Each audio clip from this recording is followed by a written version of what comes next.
right, we're out at that 20 acres. We're going to check out a follow-up.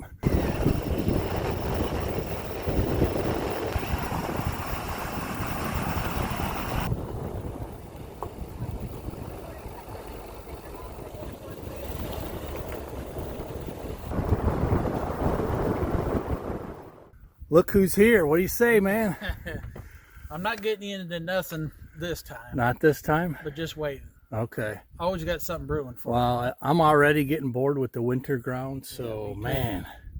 I'll tell you what, this turned out, fantastic compared to what we started and what it turned out to be. So. Yep, and you know, with relatively mini machines too. I mean, we made a lot happen. So let's get a follow-up here. I guess the owner has been enjoying it. Yes, he absolutely loves it and couldn't believe the transformation it took. Okay. And when we're trying to explain to get a vision, he really didn't see it. He just trusted us, which is a good thing. Yeah. Yep. But he is definitely pleased with the way it turned out. And I just talked to him this morning. He's been out here enjoying it, doing a little deer hunting. Just come out and relaxes, sit in a long chair at the picnic table, and got some plans for the future this coming year for it. Cool. We're gonna go in here and check it out.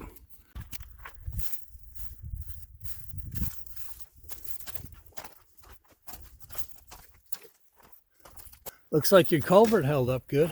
Yeah, I was worried about that when the rock came in, but it held. Yeah, that's good. I mean, it don't look like a ton of water, which is good because we're almost to the top of the rise right there. So. All right, welcome back. This is going to be the final episode of our first 20-acre property. It's going to be a pretty thorough drone tour, and we're going to walk the trails so you can kind of get a real good sense of this property for a number of reasons. A, to see how we were able to change it in a matter of a few days with a couple mini excavators and a tractor, and also more parcels right next to this are going to be coming for sale as part of our next land investment. So I'll put Curtis's information in the description below. I did narrate a lot of this while we were out there walking and that, but unfortunately the audio didn't work, so I might overlay some music here. But it's just a beautiful property, and I'll take the drone up higher and you'll see how beautiful this place is.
So here's one of the trails coming off of this clearing.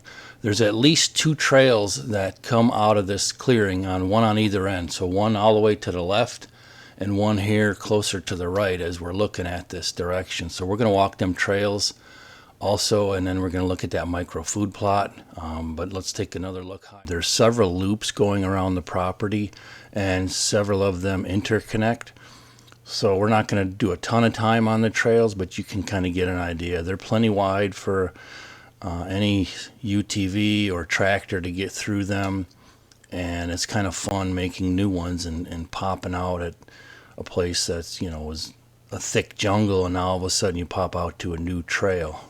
So you can see the overall terrain and some of the views here, because it's really beautiful. I'm trying to also find some of the trails here. They're a little harder to see because, again, it's still a pretty heavy canopy. But there's the micro plot. Let's go in for a closer look and see how that turned out. And there's been deer in it. And keep in mind, we did this the first week of October. So the seed that they planted in here, I think Curtis did, but I'm not sure. you know, it didn't hit the ground till probably October 10th or 12th. So that's really late for planting a food plot. But it did kind of come up, and the deer are in there, so let's check it out.